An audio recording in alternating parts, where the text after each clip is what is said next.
Bisogna sostenere l'innovazione, ma senza che le realtà economiche più modeste e i servizi fondamentali per le nostre comunità ne paghino come sempre le conseguenze. Lo afferma Caterina Licatini, deputata siciliana del Movimento 5 Stelle, commentando le difficoltà che il cambio delle frequenze televisive dovuto al nuovo digitale terrestre sta provocando per le TV locali.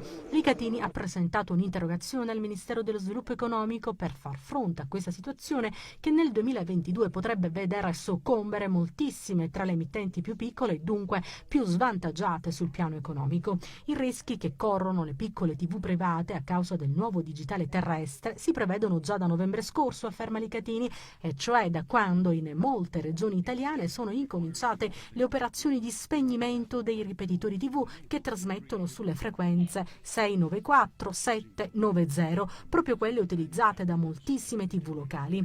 È una discriminazione davanti alla quale non possiamo restare fermi. Per questo ho chiesto al Ministero dello Sviluppo Economico interventi volti a impedire che le piccole TV locali siano costrette a chiudere o a subire danni ingiusti. Si tratta, conclude Licatini, non solo di rispettare e tutelare il lavoro di centinaia di persone, ma anche di valorizzare un servizio importante perché fondato su uno stretto rapporto di vicinanza e fiducia con le comunità di riferimento.